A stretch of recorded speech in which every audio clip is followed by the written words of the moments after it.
Hello, I'm Jeremy, and today I'm going to be taking a look at a game by the name of Patchwork Doodle. This is designed by Uwe Rosenberg. It's the latest in his series of Patchwork games.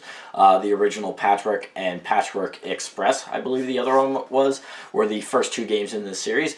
Those games had players, only two players, arranging tiles onto a grid, different various geometric shapes, trying to fill up their board.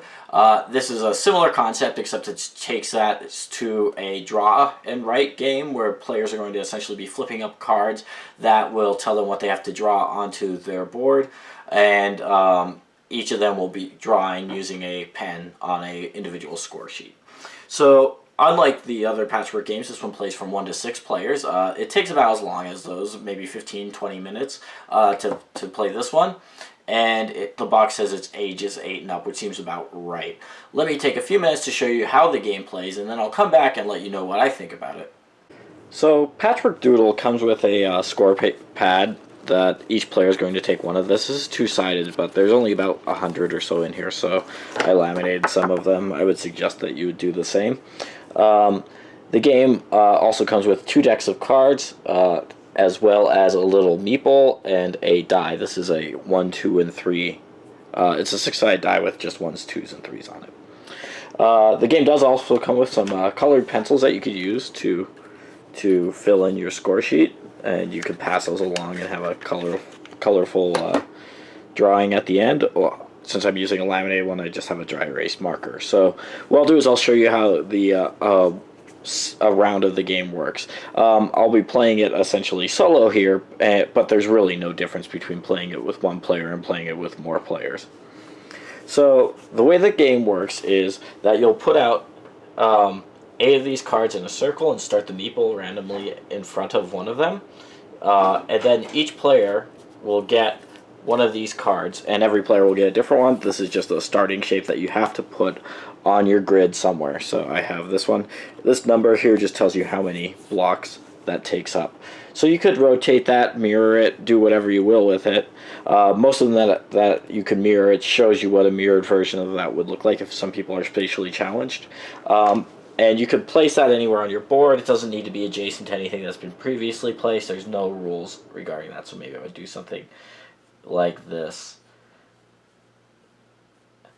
And then what you have to do is you have to fill it in, because once you start filling these in, you won't be able to tell what is and isn't a block. You won't be able to tell a block from one that's not a block once there's adjacent blocks. In any case, that's the setup. Then once the setup is completed, you'll just essentially take turns rolling the die. So the player will roll the die. Meeple will move that many spaces between the cards, 1, 2, 3, and then every player will have to fill this space in on their board.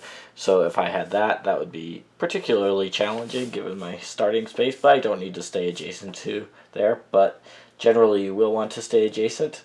Essentially what you're trying to do is, there's going to be a scoring round at the end of 6 of these cards getting drafted, and what you want to have is essentially a square that's completely filled in.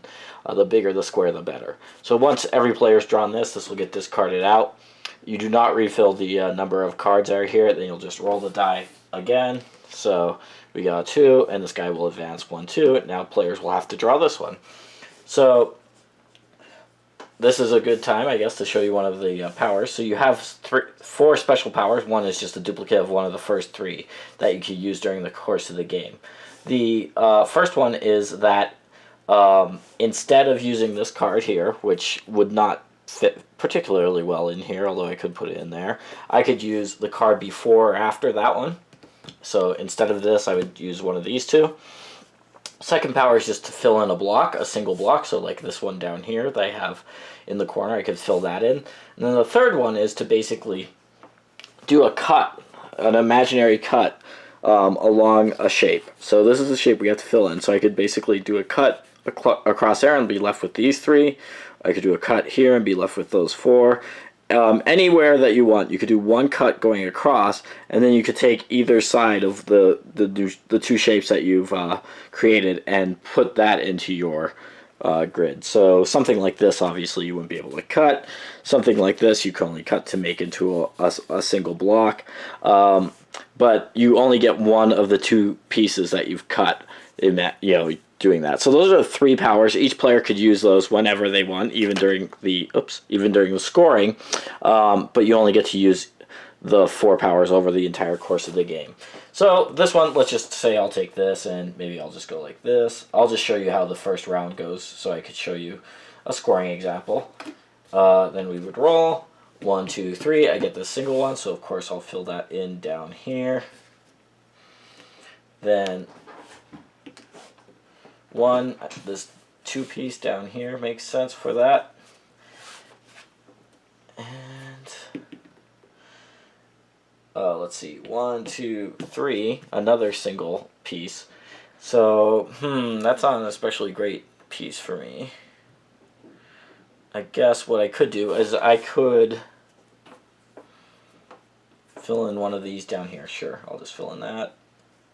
And then this card will go away, and I'll only get one more card this round, so I was here, 1, 2, so this would be the last piece. So maybe here I might choose to use my imaginary cut on it, so essentially I would cut off those 2, cutting up here, and be left with a 3 block. So if you cut along here, you get that 3 block, and I could fill in these 3 here. So that might be what my score pad looks like at the end of the round. So these 2 pieces that are here are going to just slide backwards and become the next 2 pieces in line. Then after players score, you'll refill 6 new cards for the next round. So there'll be a total of 8 again, like there were at the beginning of the game. Now I'll show you how scoring works. So what you're going to do on your score pad is you're going to be able to draw one imaginary rectangle along essentially what is your biggest contiguous group. So you could choose where you're going to draw that one rectangle, but only one. So like I would probably choose to do it here, like that. So that would get basically a grid that's 1, 2, 3, 4 by 1, 2, 3, 4, 5. So 4 by 5. So within that rectangle, I take the biggest square that I could get, which would be a 4 by 4. That would be 16 blocks in that 4 by 4 square, so I get 16 points for that. And then there would be one additional horizontal line, or if there were vertical lines, you would also score that. So I'd basically get 1 extra point for that. So it'd be 16 for the blocks that are actually in the square, and I have one additional line beyond that for 17. If that was my rectangle. So I get 17 points for round 1. And essentially the scoring is going to work the same for the next 2 rounds. You'll score your biggest possible rectangle in round 2, and then you'll do the same in round 3. So these scores should go up every round because you're going to be filling in more and more spaces. Then at the end of the game, you'll subtract a point for every unused or unfilled in space that you have on your board, and that would be your final score. So I have a scoring example that I actually used the colored pencils on, and you can see here that the first round I had 25 points, so I completed like a 5 by 5. Then the second round I went up to 49. Third round barely added to it, just got to 50, but I did fill in some of those extra spaces. I actually ended up with 10 open spaces, which is quite high, but I ended up with a final score of 114. There's no bonus here. I didn't actually use this one. I could have used that to add an extra one and given myself an extra point, I suppose. But if you don't use these, there's no bonus for that. The scoring is simply your 3 rectangle scorings during the course of the game, as well as after, and then the negative points for open spaces at the end of the game. Whoever has the highest score is the person who's going to win.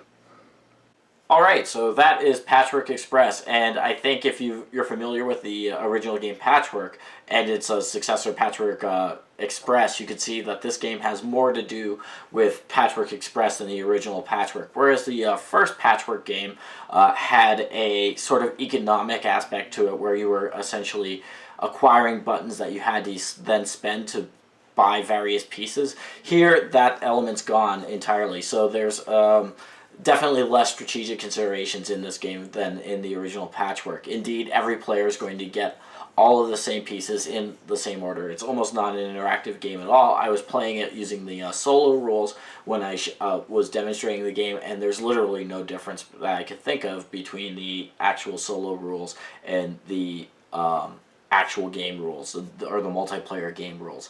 That, to me, is a bit of a drawback, although I guess it's offset by the fact that this does play up to 6 players, where Patchwork and Patchwork Express were only 2-player games. So this is from 1 to 6, so it's a much greater range of players that you could play with.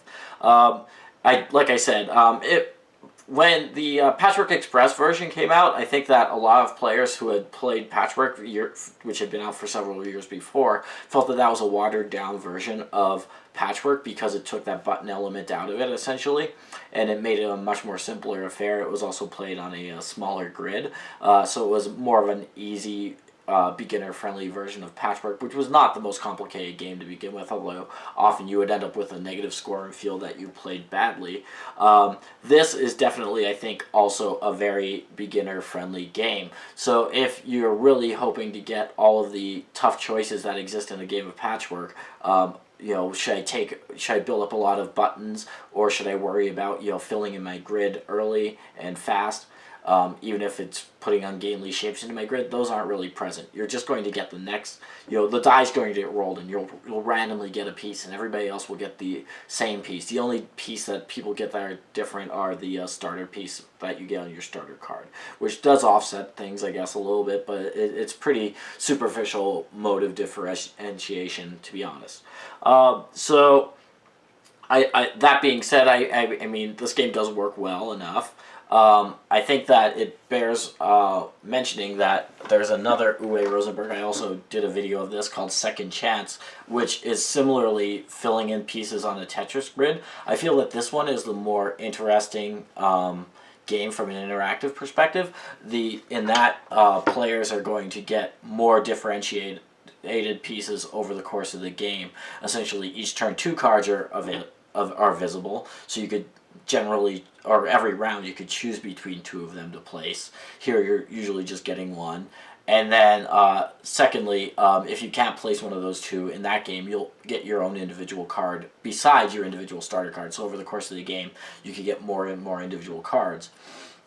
So I wouldn't say that this is like a disappointing or a bad game, but it does have those special powers, which I guess give you some flexibility and, again, differentiate you a little bit from other players.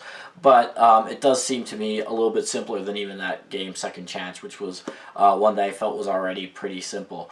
The one thing that does make this a little bit more strategic than that would be the way that the scoring works. Just having to build tightly so you can get the biggest possible square when a scoring round hits is a more interesting decision than in Second Chance, where it's literally just going to be who has more open spaces on their grid. So I will give the game credit for that.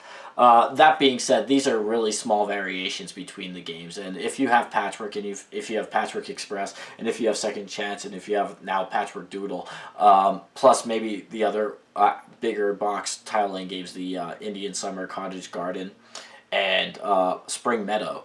That's now 7, I think, games from Uwe Rosenberg, all in the same line. I think it's starting to get to the point where it's self-parody almost. But they do sort of, I could see where they serve different audiences. And I appreciate that, he's iterating on the design.